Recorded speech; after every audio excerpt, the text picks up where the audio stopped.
আমার ছোটবেলার কাহিনী মনে আছে।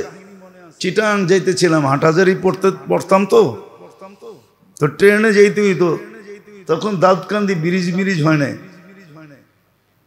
কেননা বাসে গেলে দুইটা ফেরি পড়তো, একটা মেঘনা একটা দাউদকান্দি। কি যে জুলুম ছিল ওটা মনে উঠলো এখন। যেমন পদ্মা ব্রিজ হওয়ার আগে স্পিরিট বোর্ডে কি যে জুলুম ছিল। টাকা দিয়ে পার হইতে হইতো, মনে হইতো ও আমারে ফিরি নিয়ে যাইতেছে। ও বাপবঙ্গি এরকম দেখাইতো যে ফিরি নিয়ে যায়, অথচ টাকা দিয়ে পার হইতেছে।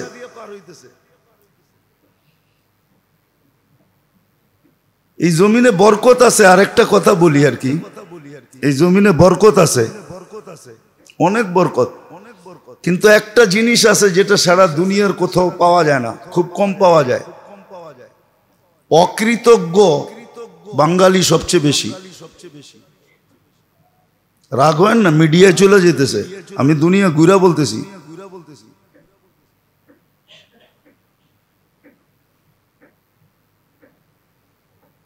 নাহলে দোকানদার কখনো কাস্টমাররে ধমকাইতে পারে না। অধিকাংশ দোকানে যাইবেন, একটু ভিড় যেখানে, আপনি একটু তাড়াহুড়া করলে দেখবেন আপনারে ধমকাইতেছে। আল্লাহ যে ওর দোকানে কাস্টমার নিয়ে আসছে, নাহলে ওর মতো দোকান তো আরো বাংলাদেশে কয়েক হাজার আছে না নাই? হ্যাঁ, ও দেখবেন আপনার লোক রাগ করে কথা কইব, ওই মিয়া নাহলে বাগে নেন টিকা। ও শুকরিয়া আদায় করে নাই যে আল্লাহ ওর কাছে কাস্টমার নিয়ে আসছে।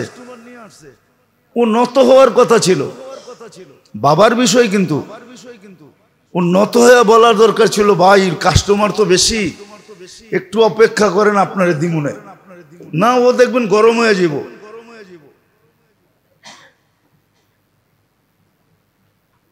বরকত এইখানে অনেক বেশি, কিন্তু এইখানের মানুষ নাশুকরা খুব বেশি, অকৃতজ্ঞ, কৃতজ্ঞতা স্বীকার করতে চায় না।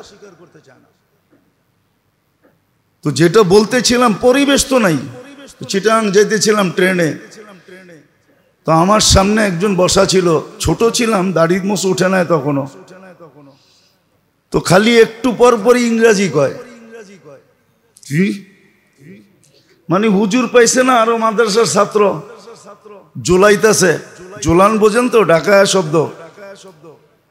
তা আমি একটু পরে আরবি শুরু করছি, তখন আরবি ভালো পারতাম, এখনো পারি। তখন যখন আরবি শুরু করছি, কয় হুজুর বুঝি তো না, বাংলায় কইতে পারেন না? আমি কি এতক্ষণ ভাল লাগে নাই?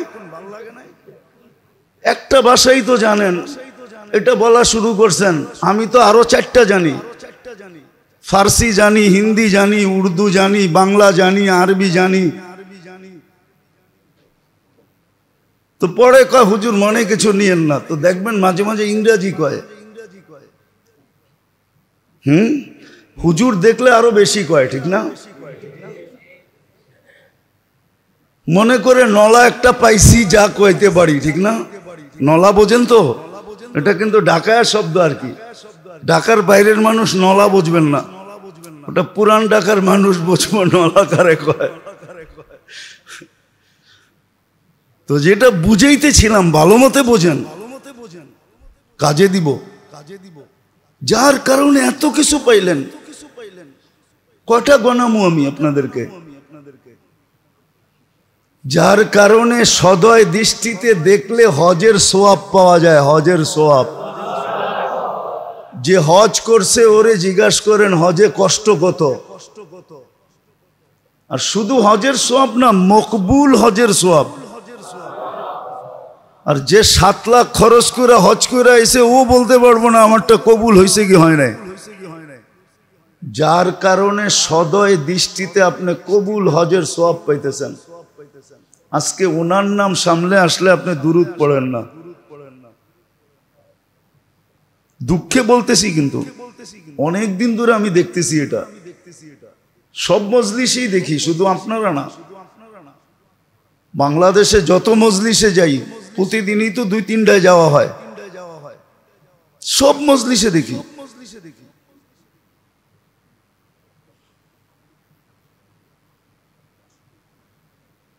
যার কারণে 2 রাকাত পড়লে হজ উমরার সওয়াব পাওয়া যায়।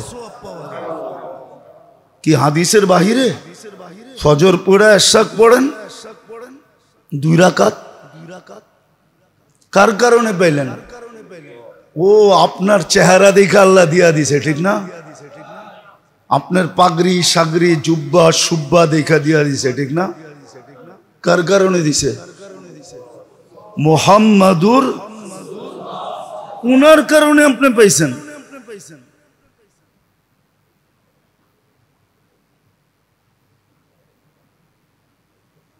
যার কারণে যুবক সেজদায় গেলে আল্লাহ ওই যুবককে নিয়ে গৌরব করে, ওনার নামেরই দুরূদ পড়ে না।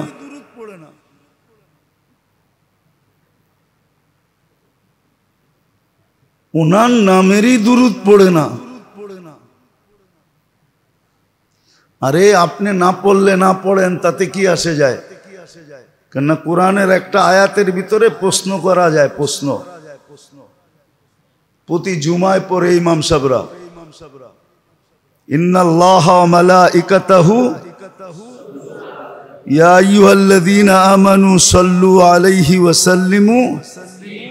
আল্লাহরে 3টা প্রশ্ন করা যায় এখানে, যে আল্লাহ একদিন তো আমরা থাকবো না, টুটা ফাটা 2-1 জনও যা দুরূদ পড়ে, একদিন তো মানুষ থাকবে না, তো আপনি বন্ধুর উপরে দুরূদ পড়বে কে? তা আল্লাহ বলে ফেরেশতা পড়বে। মালাইকা তো লেখাই আছে আয়াতের ভিতরে। আল্লাহরে যদি প্রশ্ন করি যে হাদিস গাইটা তো দেখছি, একদিন ফেরেশতাও থাকবে না, তা আল্লাহ বলবে আমি পড়বো। ইন্নাল্লাহ, আমি আল্লাহ পড়তেছি, পড়তে থাকবো। আমি চিরঞ্জীব বন্ধুর দুরূদ কখনো বন্ধ হতে দিব না, না, না, না। আপনি পড়বেন, আপনার ভাগ্য খুলবে। আজকে মুসলমানের দুরবস্থা কেন? সংখ্যার কারণে? কিসের কারণে? অর্থের কারণে? অর্থ তো মুসলমানের কাছে যা আছে দুনিয়ার কারো কাছে নেই। আমাকে তো বুঝাইতে হবে না। সারা দুনিয়া তো বাকি খায়, বাকি বাকি বুঝেন? নগদ কেউ খায় না। কি খায়? উন্নত বিশ্বে তো কেউ বেতন নিজের হাতে পায় না, পায় না কি? সব অ্যাকাউন্টে চলে যায়। ও সারা মাস কার্ড দিয়া খায়। দোকানওয়ালারা জানে কার্ডে টাকা না থাকলে কি বেতন হইব আমগোটাই চলে আসবে। যেমন বুদ্ধি দিছে না আপনা করে, মোবাইলের টাকা শেষ হয়ে গেলে মেসেজ আসে তুমি দান নেও। মনে হয় বুদ্ধি বোঝেন না, ঠিক না? কি মেসেজ আসে না? জটপট দান নেন, ঠিক না? হ্যাঁ, ওরা সারা বাঁশ খায় এরকম করে। ও আপনি মনে করছেন হুজুর দেখে আমরা কিছু বুঝি না, ঠিক না? ওরা তো জীবনে কোনোদিন হাতে টাকা গয়না দেখে নাই, কেন ওগুলো তো ক্যাশ দেয়ই না। আর এটাও ভালো কাম করে। ওগো যদি হাতে টাকা দিত তাহলে ও তো একদিনে খায়া লয়া শেষ করে পরের দিন সুসাইড করত। কোরিয়ায় ডেলি 36 নিম্নে 36 জন লোক আত্মহত্যা করে। নিম্নে কমসে কম 36 জন লোক ডেলি আত্মহত্যা করে। দক্ষিণ কোরিয়ায়।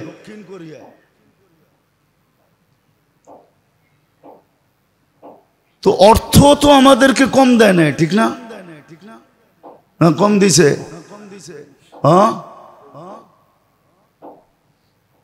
অর্থ তো কম দেয় না। দুনিয়ার 70% অর্থ দিছে। কোন জিনিসটা কম দিছে? কোন জিনিসটা আল্লাহ কম দিছে? সব দিছে।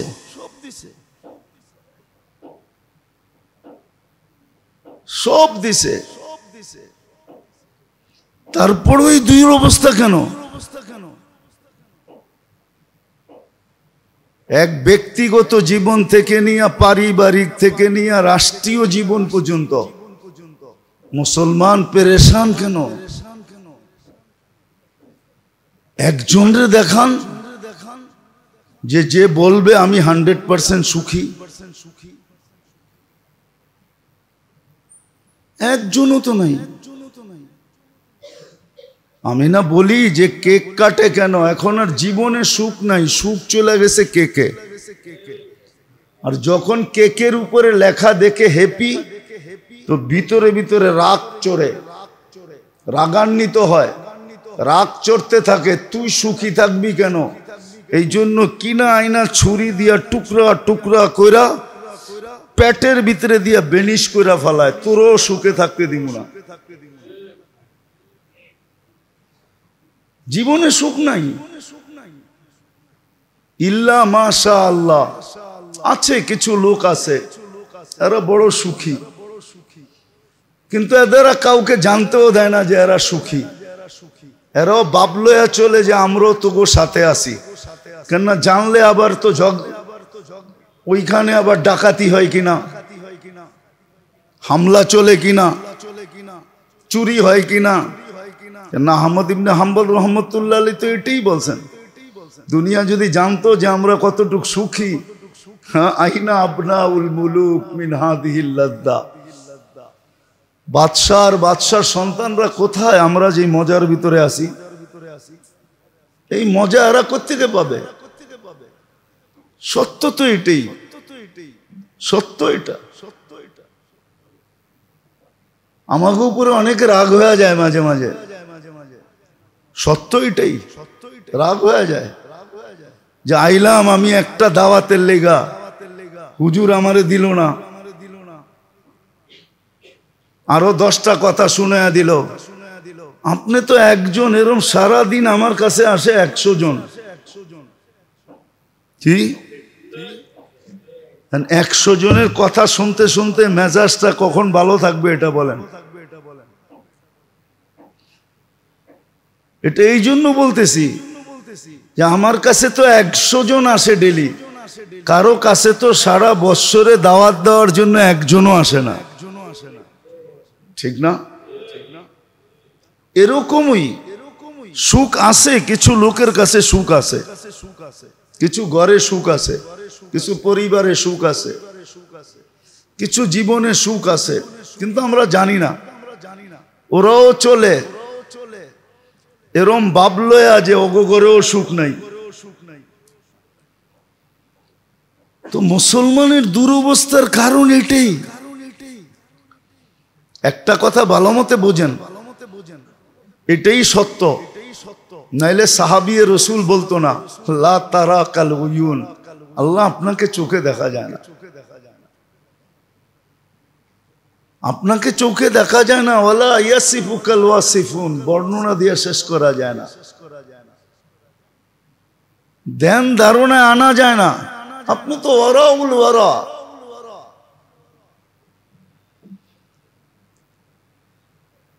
আপনারে রাজি করমু কেমনে, পাবো কেমনে? আল্লাহ সহজ পদ্ধতি দিয়া দিছেন। হুয়াল্লাযী বাআসা ফিল উম্মিয়িনা রাসূলাম মিনহুম ইয়াতলু আলাইহিম ওয়া ইউযাক্কিহিম ওয়া ইউআল্লিমুহুমুল কিতাবা ওয়াল হিকমা। তো আল্লাহ বলে তোমাদের মধ্য থেকেই একজন বাইছা নিলাম, বন্ধু বানাইলাম, ঘোষণাও দিলাম যে ওনারটা হইলেই আমারটা হয়ে যাবে। আমরা মাঝে মাঝে বলি না, আরে আপনি খাইলেই আমার খাওয়ানো হয়ে গেল, আপনি খাইলেই। হ্যাঁ, মা বাবা বলে মাঝে মাঝে, পাড়া প্রতিবেশীও বলে, আরে আমার ঘরে দাওয়াত দিলে আর কি, না দিলে কি, আমার পোলা পান্ডিরে দাওয়াত দিলেই তো ওরা খাইলেই আমগো খাওয়া হয়ে যাব। আমগো তো বয়সেই গেছে, আমগো কি আর। হ্যাঁ, আমার সন্তান করে দাওয়াত দিলেই আমগো দাওয়াত হয়ে যাব, ওরা খাইয়াইব না, আমগো খাওয়া হয়ে যাব। আল্লাহ তো এরকমই বুঝাইতেছে, অথচ নাম শুনলে দুরূদ পড়ে না। আমি এমনি বলতেছি না, ভিতরের ব্যথার কারণে বলতেছি, ব্যথা। কসম খোদার একটা বড় ব্যথা লাগে এটা যখন দেখি যে নবীর নাম রসুল মুহাম্মদুর রসুল্লাহর নাম শুনলো আর মন বইরা দুরূদ পড়লো না। আল্লাহর নাম শুনলো, আল্লাহ শব্দ শুনলো, এটাও তো শিখিয়ে দিছেন আল্লাহর নাম শুনলে জাল্লে জালালু বলো, জাল্লা জালালুহু কিতাবে লেখা আছে। আল্লাহ তো বলে না, অথচ আল্লাহ বললে তো 40 নেকি পেত। গত জুমায় মনে হয় বুঝেছিলাম যে এই 40 আর আরেক 40 সমান না, ওজনের দিক দিয়ে সমান, গাট্টির দিক দিয়ে সমান, আকারের দিক দিয়ে সমান না। 1 মণ তুলা, 1 মণ বাটকারা কতটুক, আর 1 মণ তুলার গাট্টি কত বড়, ওজনে তো দুটোটা সমান। 1 মণ মাপসি তো বাটকারা দিয়া, ঠিক না? বাটকারা তো ছোট, কিন্তু তুলার গাট্টি ঠিক। আল্লাহ বললে 40 নেকির গাট্টিটা এরকম বড় হয়, আর আল্লাহ যত বলবে তত ভিতরের ভিতরে নূর পয়দা হয়, নূর। কেননা আল্লাহু নূরুস সামাওয়াতি ওয়াল আরদ, যত আলো দেখি সমস্ত আলো এই 4 অক্ষর থেকে বাহির হয়ে আসছে, আলিফ লাম লাম হা, এই 4টার থেকে সব আলো বাহির হয়ে আসছে। বিদায় এটা যত বলবে তত ভিতরে নূর হবে, নূর, দিল আলোকিত হবে। এক সময় বৈশা জান্নাত দেখবে, এক সময় বৈশা আল্লাহ দেখবে, আল্লাহ এক সময় দেখা সব জগৎ দেখবে, সমগ্র জগৎ। এটা কেউ মানুক আর না মানুক, ওই যে এক কিতাবে লেখা আছে, সত্য কি মিথ্যা জানি না, খিজির আলাইহিস সালাম একজন আল্লাহওয়ালাকে জিজ্ঞাসা করছে, বলো তো আমি কে, বলো তো খিজির কোথায়? তো একটু চোখ বন্ধ করে বলছে, সব জায়গায় ঘুরা তো দেখলাম কোথাও খিজির নাই, মনে হয় তুমিই খিজির। তো সত্য এরকমই, আল্লাহ যত বলে তত ভিতরে আলোকিত হয়, আল্লাহ যত বলে তো ভিতরের অন্ধকার বাহির হয়, আল্লাহ যত বলে তো ভিতরটা পরিষ্কার হয়, ঝং দূর হয়, ঝং, এইখানে ঝং লেগে গেছে, ঝং। তো যেটা বুঝাইতেছিলাম, যার কারণে সব পাইলাম, আমি তো একটা আটটা দেখাইলাম আপনাকে, একটা আটটা দেখাইলাম, যার কারণে গুনাহ করার পরে মাপ না চাইলেও মাফ করেন। কোরআন দিয়া দেখানো যায়, কোরআন দিয়া। আল্লাহ এই উম্মতকেই বলছে, ইয়াফু আন কাসীর, তোমাদের অনেক গুনাহ আমি এমনি এমনি মাফ করে দিই, মাপ চাওয়া ছাড়াই মাফ করে দিই। যার কারণে আপনি মুসাফা করলে গুনাহ জোড়া যায়, মসজিদের দিকে হাঁটলে সওয়াব লেখা হয় আর গুনাহ জোড়া যায়। যার কারণে পাইলেন আপনি উজু করলে গুনাহ সব জোড়া যায়। কার কারণে পেয়েছেন?